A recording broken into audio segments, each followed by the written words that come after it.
Meta wants to take my children to her church? The author of the post is listed in the description. So me, 41F, and my husband, 45M, are non-religious. He is an atheist, and I am agnostic Jewish. This was something we discussed when we got married 13 years ago, and it's never been an issue. Until now, we have always been poly. We started as a poly couple, and it's always worked for us. It's not drama-free or perfect, but we're happy.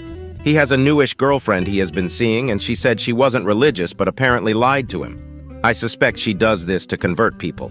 I've had brushes with missionary dating myself, and it's honestly super scummy because it always starts out with a lie.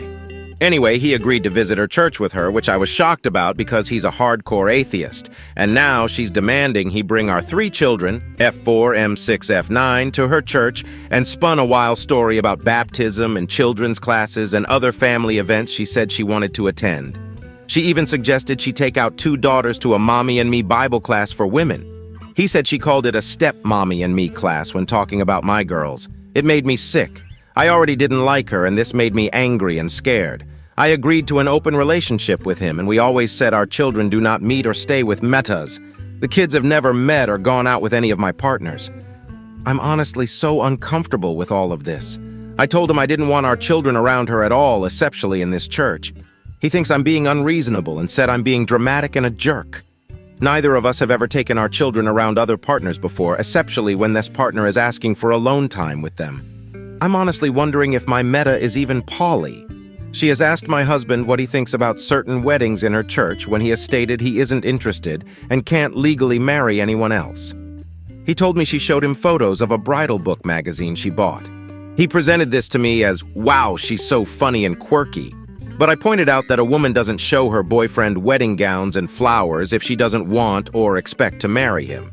He said it wasn't that deep. I disagree. This is the first time I've been extremely uncomfortable with a meta. I already told him I don't want to hear about her anymore, and our children are not to be around her, and I usually trust him. But he seems deep in these rose-colored glasses with her. I'm having serious doubts. He already broke the don't overshare boundary we have with parallel partners. And his atheist ass went to pray to a God he doesn't believe in with her.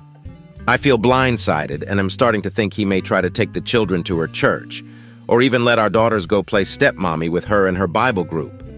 I have discussed this with him, and he has honestly started making me so angry it feels patronizing when he said I'm being dramatic and worried over nothing when clearly it's an issue. What should I do? Is there a perspective I'm missing here? Update.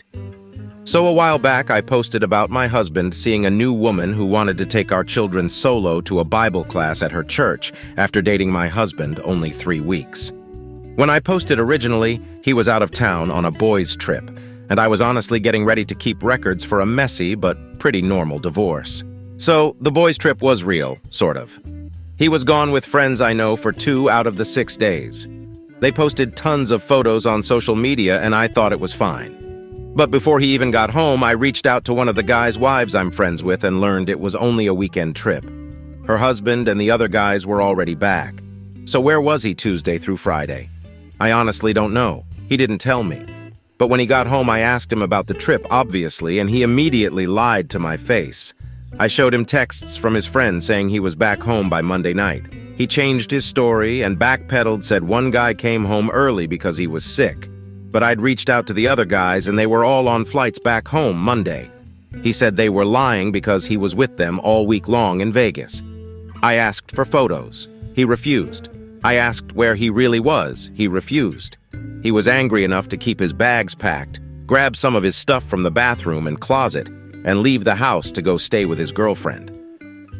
He made a big deal about not wanting to feel interrogated and how I was the liar by going to his friends asking about his whereabouts. He said once again I was starting drama that I didn't really want. He said I was a bored housewife and had to stir the pot where it wasn't needed. He didn't know I had found all the details, receipts, messages, screenshots, etc., and already had a lawyer, and I was prepared to file. But this is where shit gets really nasty. He came back 2 mornings later clearly expecting me to be at work, and he had his girlfriend with him. They walked in expecting an empty house, and when she saw me, she absolutely fucking lost her mind. My fear is that now she is confirmed to know where I live, and he gave her a key to the house. She was dumb enough to try and shove it in my face and said, "This is my house, bitch," and threw her keys at me. I started video recording them and got her on video threatening to steal my children and accuse me of child abuse and molestation. I wouldn't have to rescue your kids if you took care of them. No one would have to protect them if you kept your hands to yourself. I saw the sick shit you did. She called me a pedophile for recording her, amongst other massed accusations. She said she'd been watching me and said to not even try her in court because she had all sorts of evidence, including witchcraft, LOL, and the child abuse. I never directly addressed her. I tried to stay as calm as possible and asked him to please have her leave and to come back later alone. He demanded to see the children, but I'd already given them a day off to go play at a relative's house. He did accuse me of hiding the children from him and said I wasn't allowed by law to keep the children from him. He started quoting laws about visitation rights as well. He wanted to know where they were, and I said nothing.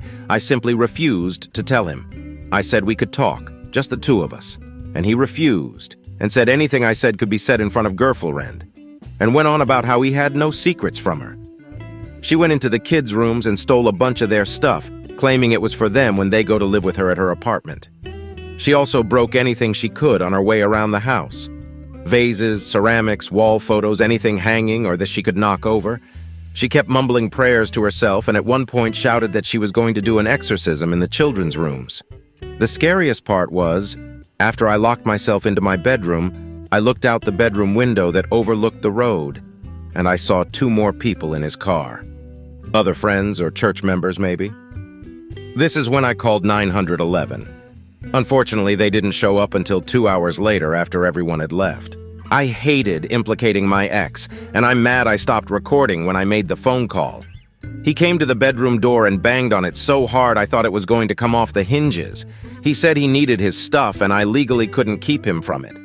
I said he had to make her leave and only he could come into the bedroom. She spoke over him and said it wouldn't matter because it would be her house soon and mocked me for being scared of her. She said, "That's how they are, though. They hide like rats in attics." I couldn't help myself and started to cry, and I think that's when he said they should leave. That or he'd heard me call the police. All in all, it was a terrifying experience. I've already called my lawyer.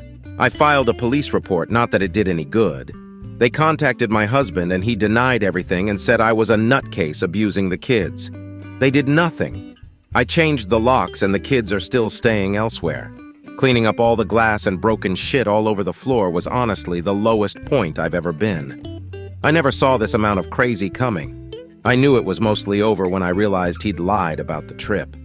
He's been texting me nonstop, but it's erratic like emotional whiplash. He apologized for her threatening me and breaking stuff. Said he asked her not to do that but did nothing to stop her.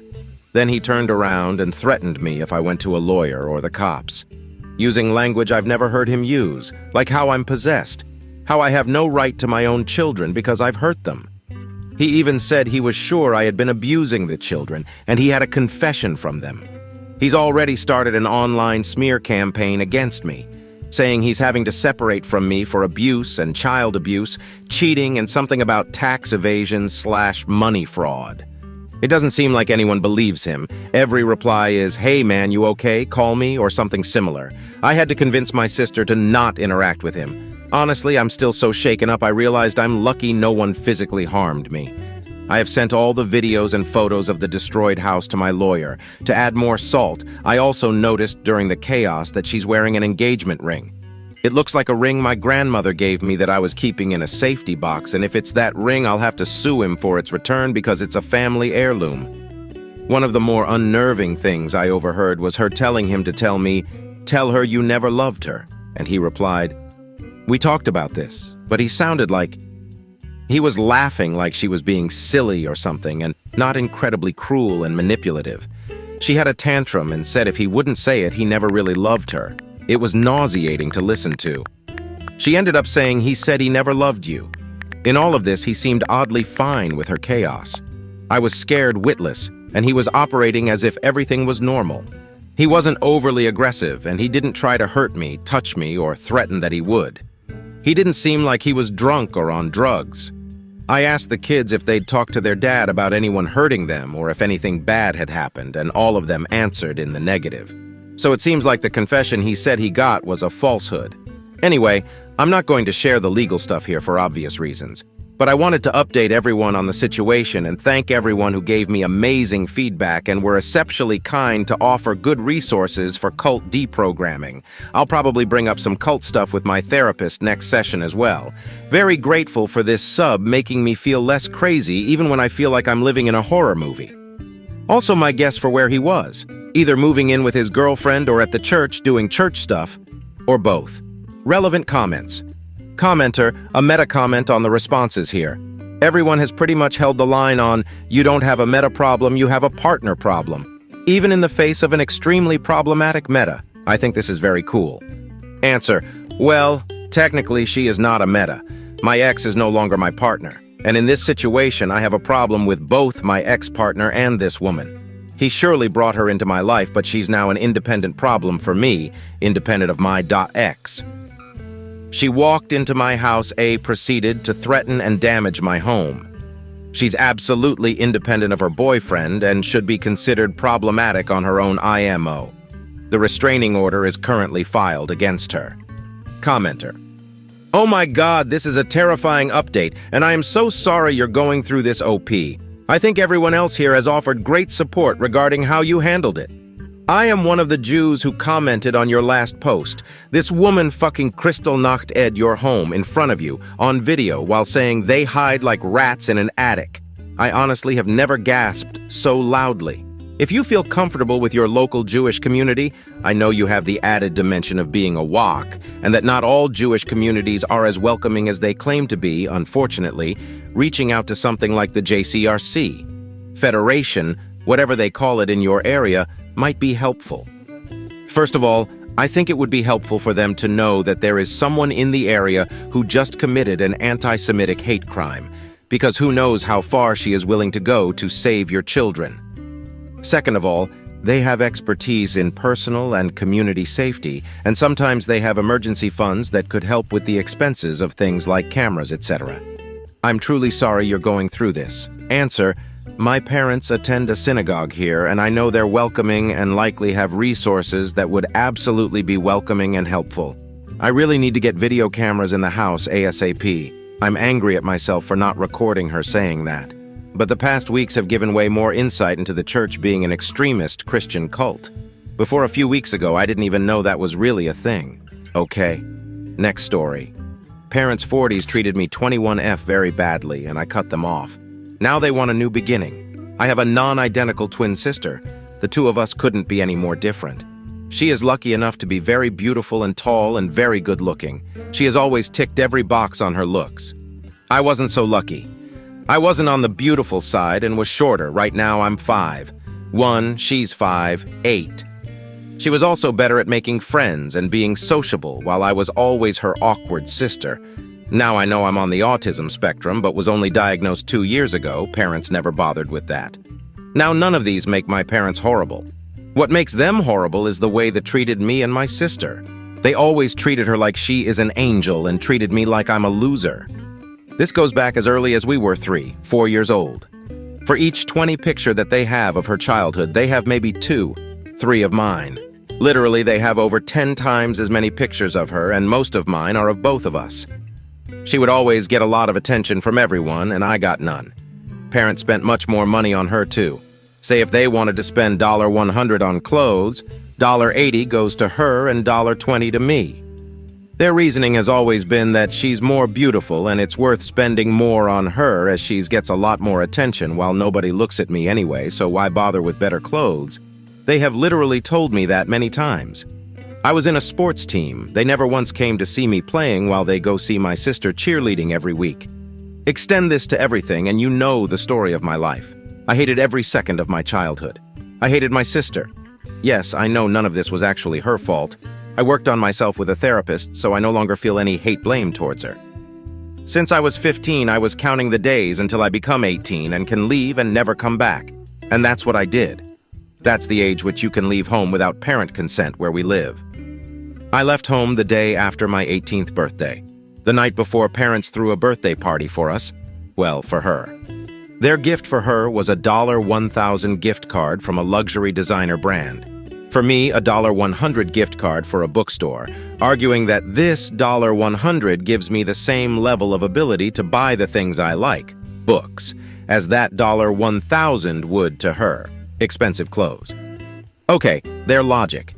They knew I was thinking of leaving but had no idea I wanted out ASAP. I left that day. They asked me to stay and allow them to help out, but I was like, I've had enough of you, leave me alone. I never made any contact with them after that. As soon as I was able to, I moved to another city, to get even as further away as I hated that city too. They called, texted me for a while, but I never answered or replied and changed my number eventually. I had also removed them from all my social media. I set so that if they sent me any emails, it would automatically get deleted, and a reply, automatically deleted, do not waste your time to be sent. That's the current status of things on my side. 2 days ago, my dad sent me a message on Facebook. My initial instinct was to delete it, but I opened it and started reading. This was the first message in months from them. He explained that he understands that they were not good parents and they did a lot of wrong, but maybe we can start over. He asked if I can come over for dinner at some point so all of us can get to know each other better. I haven't responded. I don't know if I should give them another chance or just delete this message and don't look back. Relevant comments before update. Commenter: what do you want? Do you long for a repaired relationship with them, or are you happier with them out of your life? You might explore your options with a therapist. Remember, if you aren't ready now, you can always respond with a maybe later, I'll be in touch. Answer: I wanted a good relationship with them for many, many years. When I was growing up every night, I prayed for them to become nicer to me and like me for who I am. But that was 3 years ago, and my world is much bigger now. I'm thinking of talking to my therapist about this.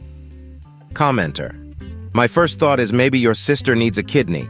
Answer: to be honest, that came to my mind at first when I was reading the message. Commenter: did you not have grandparents or aunts and uncles who tried to tell they were unfair? I have 3 daughters, and while I have probably done birthdays where I didn't spend the same of them, they at least got what they asked for. Parents are not perfect people, but my gosh, your parents need a kick in the pants. Answer: they were all in on it. Grandparents, aunt, uncles, everyone adored her and were at best indifferent to me. I remember my grandfather telling me to learn from my sister to be a nice and popular girl that everybody loves. I was maybe 12. Update. Before I get to it, a lot of you asked about my relationship with my sister. Well, there's no relationship really. I spent all of my childhood hating her and never really had a nice relationship with her. She was not like my parents, but they had spoiled the hell out of her, and she sort of always saw herself as the better one of the two of us. Not surprised there, and right now, I don't even blame her for that. On the day that I was leaving, I gave her a hug and told her that maybe if we had different parents, we could have really been sisters. But it's not how it turned out in this life, but maybe we can make up for it later ourselves. I told her that if she wants to talk to me about this, she can call me and we can meet up. She never called me. As it appeared from the last post, I went to talk to my therapist about this, and she suggested that I can initiate some conversation and see how it goes. Based on her assessment, she was happy if I wanted to go and see them. I just need to understand that there's no obligation to go or stay. Good. I replied to my father's message with this: Hi, Dad. For us to ever have a chance of seriously starting over, you owe me an answer. Why? I expect an honest answer. No, why what? No, come and let's talk in person or anything of that sort. Just give it to me straight. Believe me, I can handle reading it if you could handle doing it.